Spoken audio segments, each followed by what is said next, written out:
हाँ हाँ, तो वर्क वर्क की डेफिनेशन हो गया। अब ये लिख लो, work equals to force into displacement. ये वाली चीज, work equals to force into displacement. इसके नेक्स्ट टाइम में लिखना W is equals to F into S। S मतलब डिस्प्लेसमेंट, F मतलब force.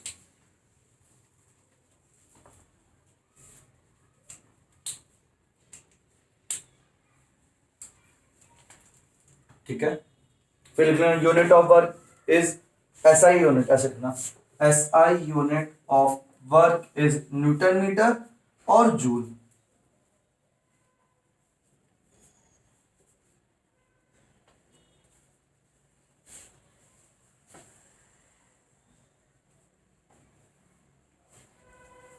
CGS unit of work is dyne into centimetre. और इसी चीज को हम लोग क्या बोलते थे, अर्ज, ERG, अर्ज।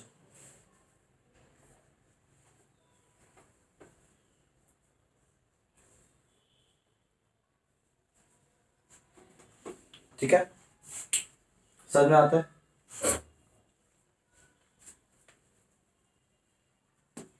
इसके बाद हेडिंग लिखेंगे types of work. Types of work,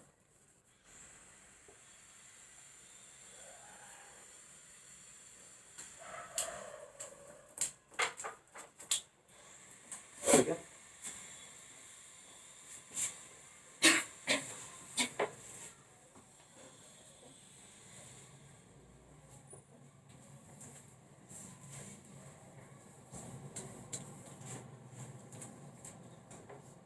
हाँ, तो वर्क अब ऐसे बनाना, work is equals to positive work,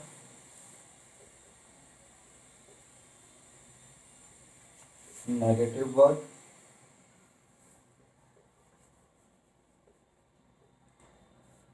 and zero work.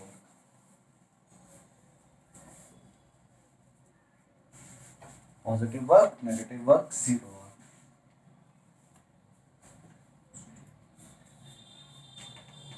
क्या लिखना, पॉजिटिव वर्क की डेफिनेशन। अच्छा ठीक है, अलग से।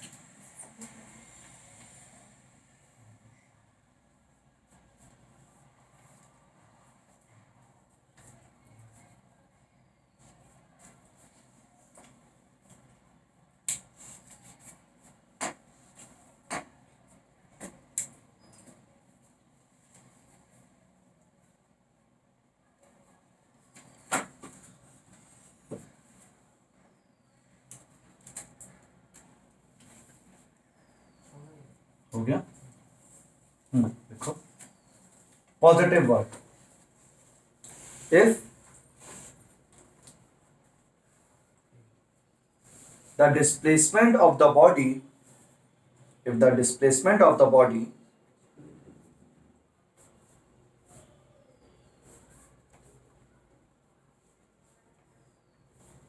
is in the same direction, is in the same direction, is in the same direction of the direction of force,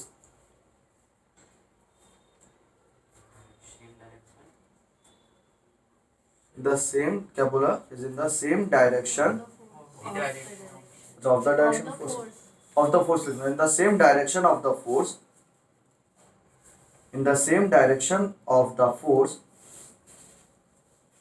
then work is said to be positive. Then work is said to be positive. अभी सारे लिखते रहो, उसके बाद समझाऊंगा सारी चीजें, ठीक है। Then work is said to be positive. अब next heading, negative work.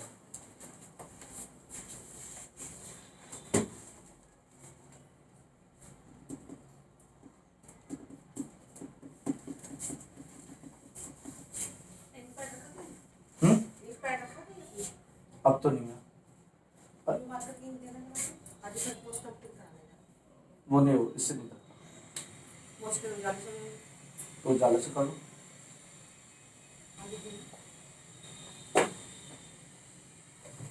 Negative work.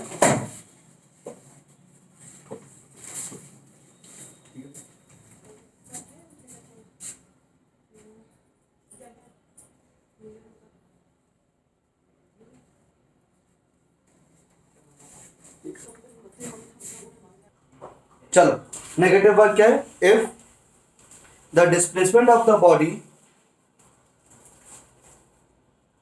if the displacement of the body is in the opposite direction of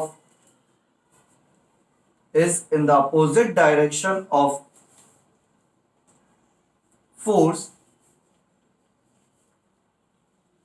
in the opposite direction of force, then the work is said to be negative. Then the work is said to be negative.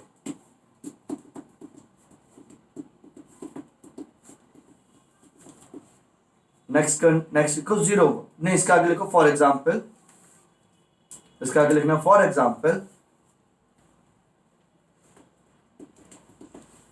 in the game of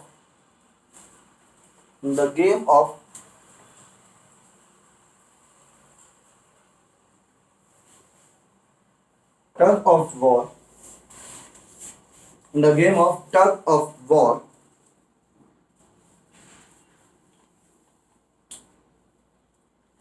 work done by winning team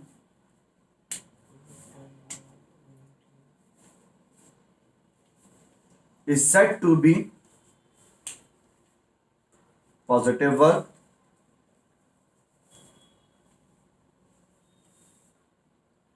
whereas work done by losing team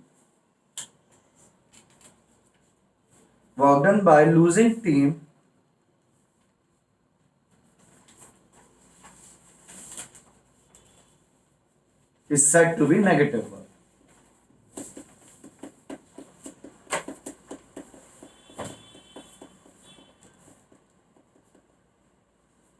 ठीक है, next heading zero work, next heading क्या रहेगी? Zero work.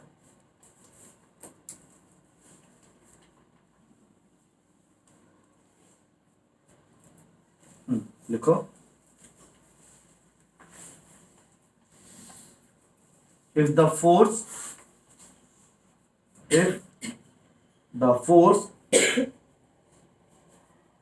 and the direction of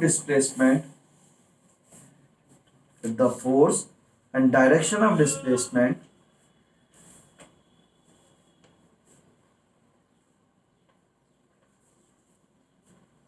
are perpendicular to each other, the force and direction of displacement are perpendicular to each other, then work done will be zero. Then work done will be zero. ठीक है, हो गया?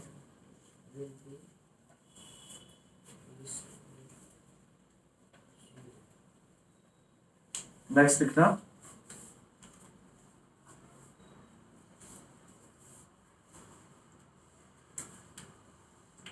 Conditions for zero work, conditions for zero work.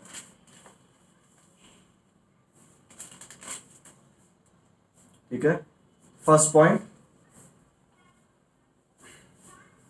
अगर work को zero करना है तो work का फॉर्मूला क्या है आपके सामने? W equals to F into S. या तो फोर्स जीरो हो जाए तब भी वर्क जीरो हो जाएगा, या फिर मैं बोलता हूँ डिस्प्लेसमेंट जीरो हो जाए तब भी वर्क जीरो हो जाएगा। ठीक है, तो इस तरह से हमें देखना है कि फोर्स जीरो कब होता है, डिस्प्लेसमेंट जीरो कब होता है। ठीक है, लिखो इसके आगे, if no force is acting on a moving body,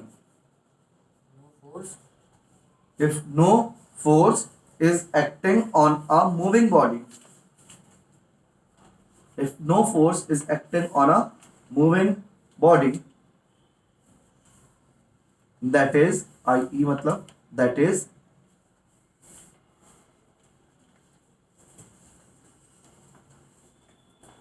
body is moving with constant velocity,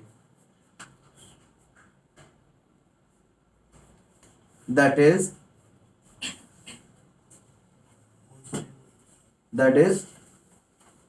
body is moving with constant velocity, that is body is moving with constant velocity.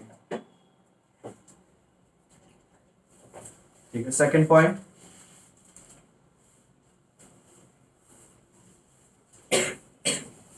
if अच्छा कोई नहीं से ले लो, मैं ले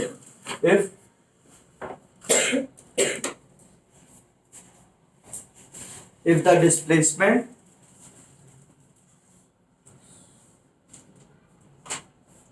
of the body is zero,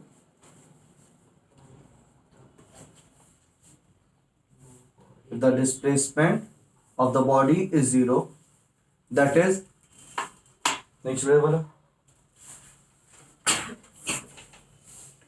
time ले जाता हूँ वापस नहीं करते हैं।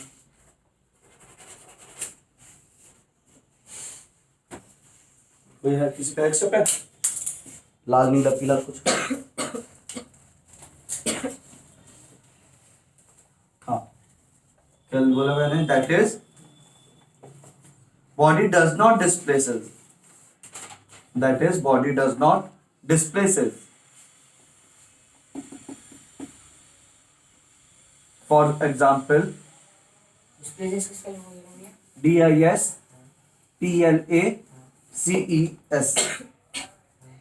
displaces. For example, force on a stationary wall, force on a stationary wall,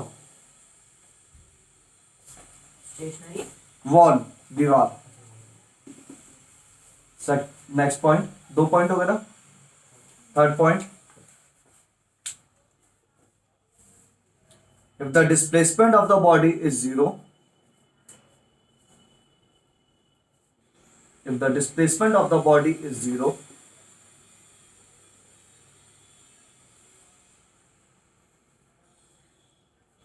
the displacement of the body is zero, that is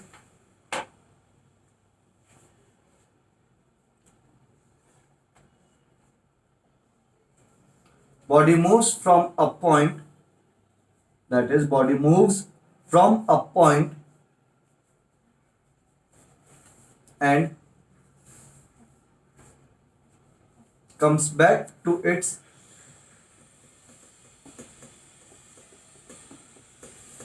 in initial point.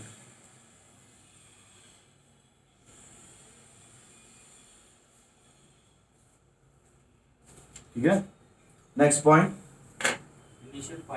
initial point. Next point, if force and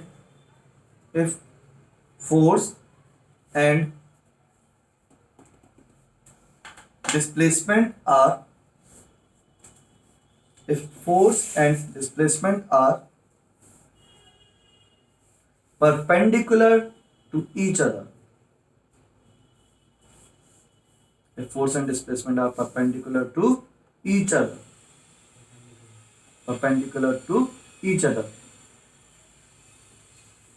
ठीक है, ये चारों पांचों के चारों ये चार point आपके जीरो वर्क की कंडीशन है. इसमें से कोई सी भी कंडीशन हो जाए तो आप क्या बोल दोगे, वर्क का जीरो. अब ये सब समझाता हूँ जो मैंने लिखा है. पॉइंट में जो क्वेश्चन आया था पॉइंट में स्विम कर रहा है तो वो तो जीरो वर्क हुआ ना. परपेंडिकुलर टू ईच अदर क्या मतलब, इसके आगे, हाँ बस परपेंडिकुलर टू ईच अदर तक है बस, है ना. हाँ यही तक है बस. चलो हाँ, पॉइंट वाले केस में जीरो. चलो भैया, पॉजिटिव वर्क आपको समझ में आता है. हम लोगों ने क्या बोला, देखो अगर कभी आप लोगों को अनुमान हो एक आदमी ने फोर्स लगाया इस डायरेक्शन में, अगर जिस डायरेक्शन में फोर्स लगाया और उसी डायरेक्शन में अगर डिस्प्लेसमेंट हो रहा है तो क्या हो जाएगा आपका ये वर्क, उसका वर्क क्या कहलाया जाएगा, पॉजिटिव वर्क कहलाया जाएगा।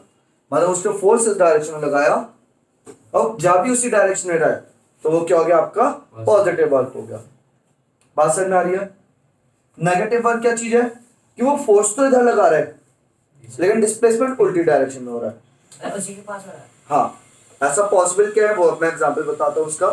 मान लो ये एक बॉक्स है, यहाँ पे एक बॉक्स है, यहाँ पे दो बच्चे खड़े हैं, ये इधर धक्का लगा रहा है और एक छोटा सा बच्चा खड़ा है, ये भी इधर धक्का लगा रहा है। तो कौन, ये भी धक्का लगा रहा है, ये भी धक्का लगा रहा है। बात समझ में आती है। ये इस डायरेक्शन में धक्का लगा रहा है और ये इस डायरेक्शन में धक्का लगा रहा है। किसी एक का फोर्स ज्यादा होगा तो उस डायरेक्शन में डिस्प्लेसमेंट होगा। तो मैंने बोला कि ये वाला फोर्स ज्यादा है, ये 20 न्यूटन का फोर्स लगा रहा है, ये सब 5 न्यूटन का फोर्स लगा रहा है। चलो 15 लगा रहा है। 20 न्यूटन का फोर्स कौन लगा रहा है, ए बॉडी, और बी वाला कितने न्यूटन का फोर्स लगा रहा है, 15 न्यूटन का। तो बॉडी किस डायरेक्शन में डिस्प्लेस होगी, बी वाले के साइड। इस तरफ होगी डिस्प्लेसमेंट, बिल्कुल इस तरफ क्या होगा, डिस्प्लेस होगी। इसका फोर्स क्या है, इसने किस डायरेक्शन में फोर्स लगा रहा है, इस तरफ, और डिस्प्लेसमेंट किधर हो रहा है, इस तरफ। तो ये क्या हो जाएगा आपका नेगेटिव वर्क। इसका वर्क क्या हो गया, नेगेटिव हो गया। लेकिन इसका वर्क क्या हो गया, पॉजिटिव। बात समझ में आती है, पक्का। इसी तरह से tug of war, tug of war क्या गेम है, वो रस्सी बांधते हैं, यहाँ पे 4 आदमी खड़े हुए हैं,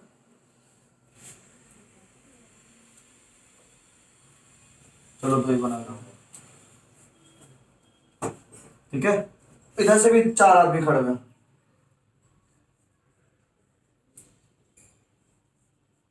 इधर 2 आदमी, और यहीं पे क्या होता है, आपकी एक हैंकी बंधा हुआ होता है, ठीक है। जो टीम जीतेगी, देखो ये भी फोर्स, ये फोर्स किधर लगा रहे हैं, ये अपनी तरफ फोर्स लगा रहे हैं, ये किधर फोर्स लगा रहे हैं, ये इधर फोर्स लगा रहे हैं। बात समझ में आती है। मैंने बोला अगर ये जीत गए, मैंने बोला ये क्या विनिंग टीम है, तो उन्होंने फोर्स किधर लगाया था, इधर। डिस्प्लेसमेंट किधर हो रहा है, इधर। इन्होंने फोर्स किधर लगाया था, उधर। डिस्प्लेसमेंट किधर हो रहा है, इधर। तो भाई ये टीम क्या है, लूजिंग टीम है पहली बात तो। और इसका वर्क क्या चला जाएगा, नेगेटिव, क्योंकि फोर्स इन्होंने उधर लगाया है और डिस्प्लेसमेंट इधर हो रहा है, तो अपोजिट डायरेक्शन होगा, जस्ट अपोजिट डायरेक्शन। तो ये क्या हो गया आपका, 0 वर्क, तो नेगेटिव वर्क हो गया। लेकिन इनका वर्क क्या है, पॉजिटिव वर्क है। क्लियर है वाली चीज, पक्का समझ में आता है। ऐसी मैंने बोला कोई बहुत भारी चीज है, बहुत भारी चीज, ठीक है, वो क्या थी, हवा में लटकी हुई थी, आप उसको ऊपर खींचने की कोशिश कर रहे थे, आप उसको क्या कर रहे थे, ऊपर खींचने की कोशिश कर रहे थे, लेकिन वो इतनी भारी थी कि आपसे वो खींच नहीं पाई। आप फोर्स तो ऊपर लगा रहे हो, लेकिन तब भी वो फोर्स, नीचे वाला फोर्स इतना ज्यादा था कि बॉडी नीचे जाए जा रही है, जाए जा रही है, जाए जा रही है। तो नीचे कौन सा फोर्स लग रहा है उसमें, ग्रेविटेशनल फोर्स। नीचे कौन सा फोर्स लग रहा है, ग्रेविटेशनल, और आपका फोर्स ग्रेविटेशनल फोर्स से कम है, तो आपका फोर्स तो ऊपर है लेकिन डिस्प्लेसमेंट के दौरान बॉडी का नीचे नीचे होता जा रहा है। तो ये क्या हो जाएगा आपका जो वर्क है वो क्या कहला जाएगा यहाँ पे, नेगेटिव। और जो ग्रेविटेशनल वर्क का वर्क है वो क्या कहला जाएगा, पॉजिटिव। आप ये बात समझ में, नेगेटिव और पॉजिटिव वर्क का एग्जांपल, पक्का। इस तरह से आपका नेगेटिव वर्क और पॉजिटिव वर्क होता है। तो टग ऑफ वॉर वाली चीज समझ में आ गई है। वो गेम का नाम ये है, डायग्राम बनाना, चुन्नू मुन्नू सा ऐसा बना लो डायग्राम, अच्छा सा लग जाएगा, समझ में आ जाएगा। नहीं तो वैसे समझ में आ गया होगा टग ऑफ वॉर क्या चीज है, ठीक है। वहां तक सबको समझ में आ गया। 0 वर्क बड़ी कंडीशन है जिसके ऊपर क्वेश्चन आते भी हैं, उनके स्कूल में तो काफी क्वेश्चन आया, ठीक है। बहुत अच्छे खासे क्वेश्चन बनते हैं इसके ऊपर, कैसे कैसे वो समझाते हैं। देखो मैंने पहले क्या बोला, सबसे पहला कंडीशन क्या थी, the force is acting on a moving body, if no force is acting on a moving body. देखो कोई बॉडी कांस्टेंट वेलोसिटी से चल रही है, मैंने क्या बोला, कोई बॉडी क्या चल रही है, कांस्टेंट वेलोसिटी से, तो इसका मतलब उसका एक्सेलरेशन कितना है, नहीं, 0 होगा, क्योंकि एक्सेलरेशन क्या काम करता है, बॉडी की वेलोसिटी को इंक्रीज करता है। लेकिन अगर वेलोसिटी कांस्टेंट है तो इसका मतलब एक्सेलरेशन क्या हो गया, इसका 0 हो गया। इतनी चीज समझ में आती है। तो यानी बॉडी मूव तो कर रही है लेकिन उस पर कोई फोर्स नहीं लग रहा।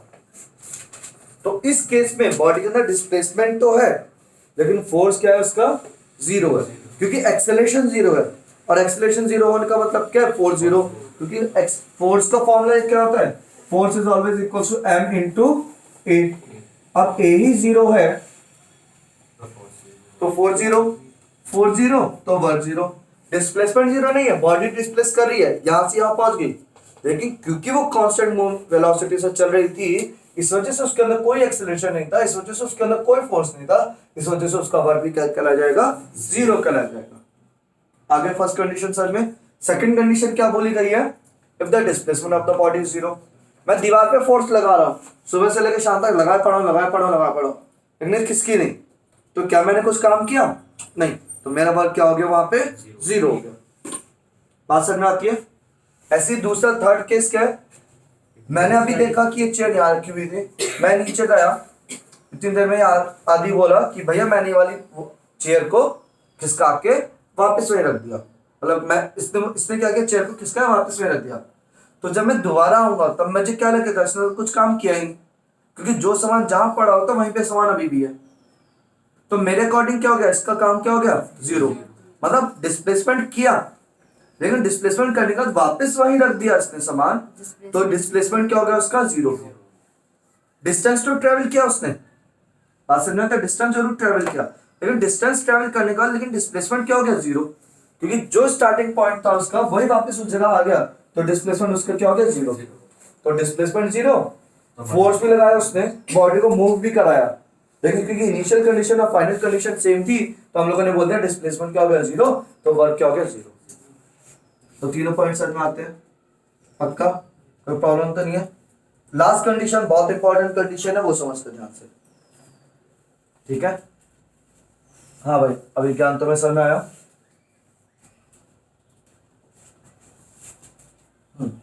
तो जीरो वर्क किया, लास्ट कंडीशन पढ़ रहे हैं परपेंडिकुलर वाली। देखो भैया, कुली होता है, कुली क्या काम करता है, अपने सिर पे सामान रखता है और फिर चलना शुरू करता है। तो उस केस में उसने जो सामान को अपने सिर पे रख रखा है, तो उसने फोर्स कहाँ लगा रहा है, या तो नीचे लग रहा होगा फोर्स या ऊपर लग रहा होगा फोर्स, मतलब होगा क्या, वो सामान नीचे गिरने वाला था एकदम, उसके सिर पे गिरने वाला था, तो उसने क्या किया, उसका पकड़ रखा है, तो उसने फोर्स कहाँ लगा रखा है, थोड़ा सा ऊपर की तरफ लगा रखा है। अगर उसके सिर से ऊपर फोर्स नहीं लगेगा तो वो जो बॉडी है वो उसके सिर पे थप देनी गिर जाएगी। बात समझ में आ रही है। वो बॉडी क्यों रुकी हुई है उस जगह, क्योंकि उसने क्या कर रखा है, जो फोर्स नीचे लग रहा था उतने फोर्स उसने ऊपर लगा रखा है, चाहे हाथ से लगाया चाहे सिर से लगाया, लग रहा था। तो फोर्स किस डायरेक्शन में लगा है, इस डायरेक्शन में, लेकिन कुली चल किस डायरेक्शन में रहा है, सीधे। डिस्प्लेसमेंट किधर हो रहा है कुली का, इधर, कुली चल के जा रहा है एकदम इधर, ये है डिस्प्लेसमेंट, लेकिन उसने फोर्स किस डायरेक्शन में लगाया, या तो ऊपर की तरफ लगा रखा है उसने फोर्स, तो फोर्स है ऊपर, डिस्प्लेसमेंट है इधर, तो इस केस में वर्क कितना हो जाएगा इसका, जीरो, क्योंकि वर्क का फॉर्मूला होता है आपका, भी आप नहीं पढ़ोगे इस चीज को, 11th क्लास में पढ़ोगे, थोड़ा सा ज्यादा है ये, वर्क का बेसिक फॉर्मूला होता है F into S cos theta, ये होता है बेसिक फॉर्मूला। क्या चीज, बुक में दिया लेकिन वो पढ़ना नहीं आप लोगों को, ठीक है। वो आईसीएसई वगैरह के अंदर 9th क्लास के अंदर ट्रिग्नोमेट्री आ जाती है, तो उनको बता देते हैं ट्रिग्नोमेट्री वाली चीज, कॉस थीटा, बात समझ में आती है। और 90 कॉस थीटा की जगह क्या लिखता है, एंगल, यहाँ पे कितना एंगल बन रहा है, 90। और कॉस 90 की वैल्यू क्या हो जाती है, जीरो। तो फोर्स भी है, डिस्प्लेसमेंट भी है, लेकिन एंगल 90 है, इस वजह से वर्क कितना होगा, जीरो। ये बुक में दे रखा है, लेकिन आपको पढ़ना नहीं कुछ भी, आपको डायरेक्ट याद रखना है, ना स्कूल में पढ़ाएंगे ना कहीं पढ़ाएंगे, ना बस बुक में दे देते हैं। बस ये एग्जांपल है इस चीज का। हाँ, जब भी आप पे जैसे एक डंकी वाला भी एग्जांपल है कि किसी के डंकी है, उसने क्या कर रखा अपने इस पे कंधे पे या मतलब पीठ पे सामान रखा हुआ है, तो उसमें फोर्स किधर लग रहा है, नीचे, चल किधर है वो, आगे, तो उस केस में उसका वर्क कितना हो गया, जीरो। ये वाली चीज, जीरो वर्क की सारी कंडीशन समझ में आती है, पॉजिटिव वर्क नेगेटिव वर्क सब समझ में आ गया, कोई परेशानी तो नहीं। अब आगे चलते हैं क्वेश्चन, सिंपल, बहुत इजी था ये चैप्टर, ज्यादा कुछ नहीं, वर्क पार्ट खत्म हो गया इसमें, अब बस इतना ही इसमें। अब हम करेंगे एनर्जी तो अभी नहीं करेंगे, एक आध इसके न्यूमेरिकल्स देख लेते हैं, फिर आगे बढ़ते हैं, ठीक है। चैप्टर बहुत इजी है, बहुत ज्यादा इजी।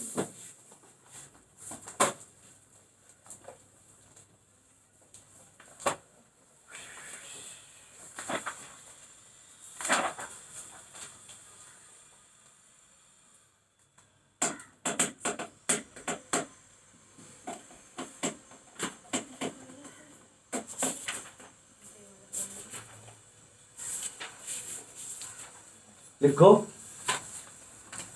हाँ भैया क्वेश्चन लिखना। A horizontal force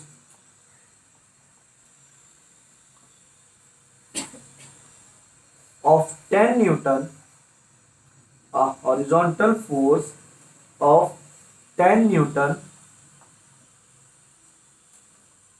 is acting on a body,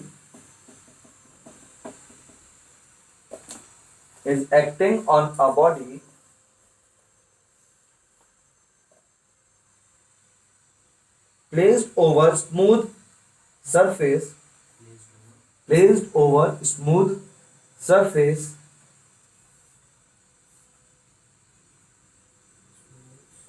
smooth surface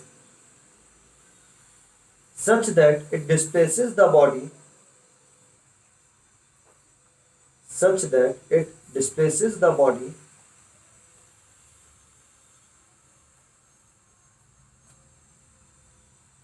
by 5 meter, by 5 meter. Calculate the work done by this force.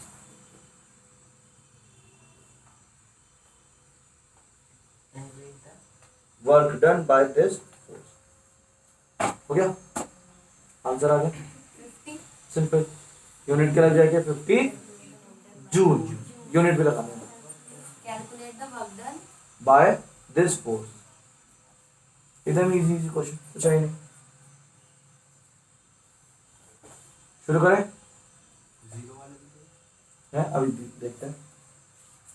यहाँ तक समझ में आया? पक्का?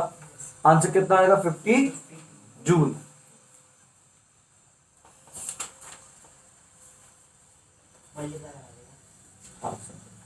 Next question,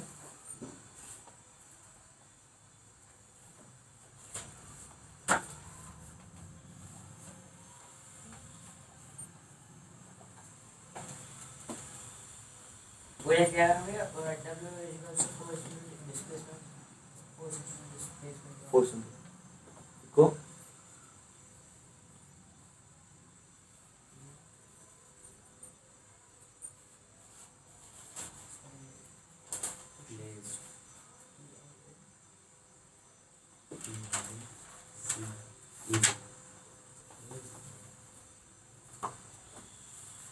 a small box of 200 Newton weight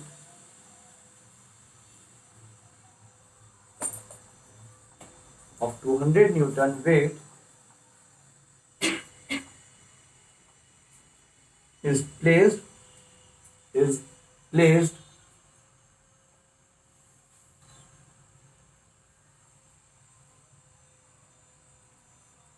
at a milestone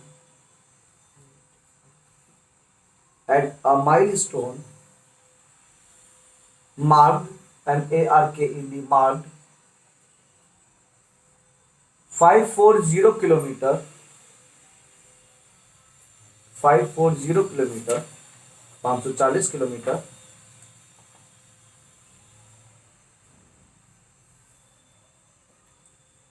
full stop. A truck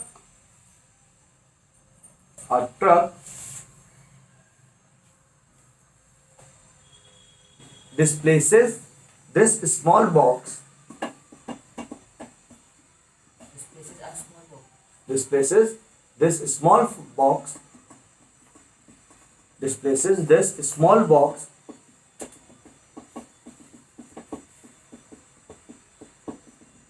up to the milestone marked 700 kilometre, mark 700 kilometre, full stop, full stop भी comma कर देना इसको comma, such that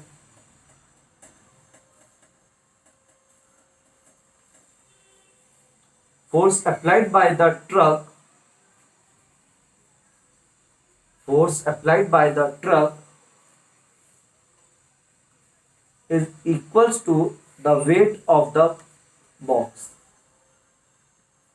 Is equals to the weight of the box, force applied by the truck is equal to the weight of the truck, so box, full stop. Find the work done by the truck on this box,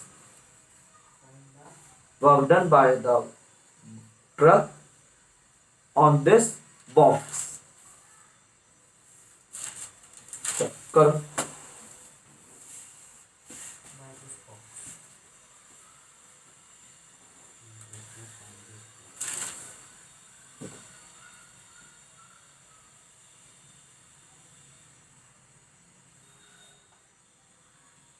वैसे change करना पड़ेगा metre में, change करना पड़ेगा इसे metre में.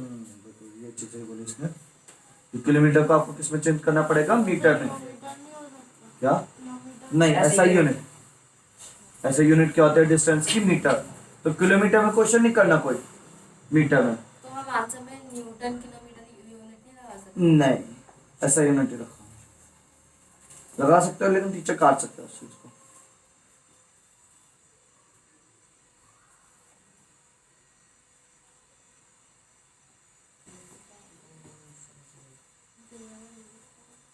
तो Newton kilometre वाली यूनिट चल जाती है, ऐसा कोई गलत नहीं है, लेकिन स्कूल के टीचर अडॉप्ट नहीं करते उस चीज को. सर डिवाइड ही तो होगा तो मल्टीप्लाई होगा ना. मल्टीप्लाई. मुझे लगा 100 थाउजेंड 1000. अच्छा हाँ हाँ. अभी समझ आ रहा है पक्का.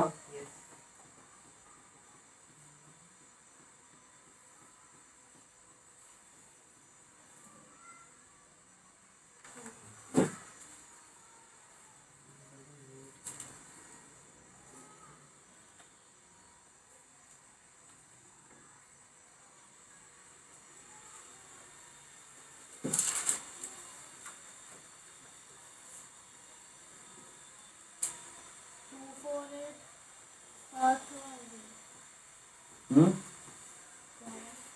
कर रही हूँ. क्यों वैसा नहीं आ रहा क्या है इसमें. क्यों नहीं आ रहा, नहीं आ रहा. अब टू द पॉइंट्स का मतलब क्या है. मतलब उसने जैसे आप दिल्ली से लखनऊ जा रहे हो तो आपने देखा एक जगह लिखा हुआ 540 किलोमीटर लिखा हुआ है, आपने वहां से उसको डब्बे को उठाया, आप तब तक लेके गए जब तक उसमें 1000 किलोमीटर ना, वो जो भी है 700 किलोमीटर ना लिखा आ गया.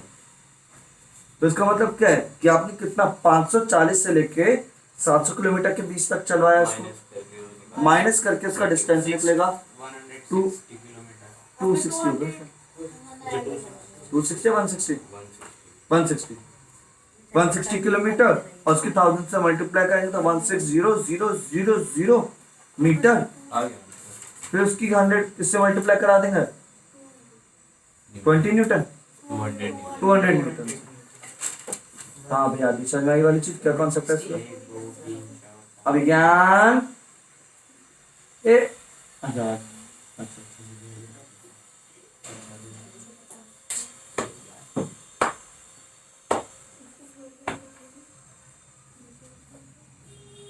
थ्योरी बताया कुछ डायरेक्ट. दिस डायरेक्ट लिखना, distance covered by the body या displacement covered by the body is 700 minus 540, ऐसे लिख सकते हो.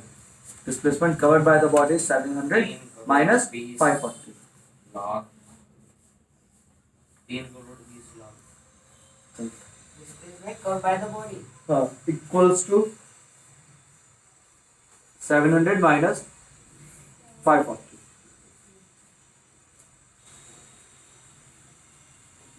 ऐसे भी लिख सकते हैं. Displacement और minus लाख. भैया 540 नहीं है, 504 है. 40 है. ना 16. 504 बोला था आपने. तो चल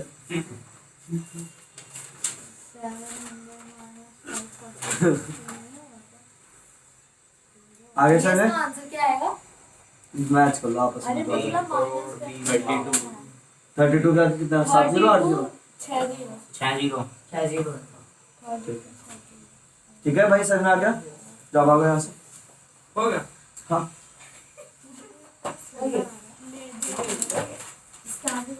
माइनस करके कल मिलते हैं। सही में सही। इसमें 2 5 लेट शुरू किया था ना।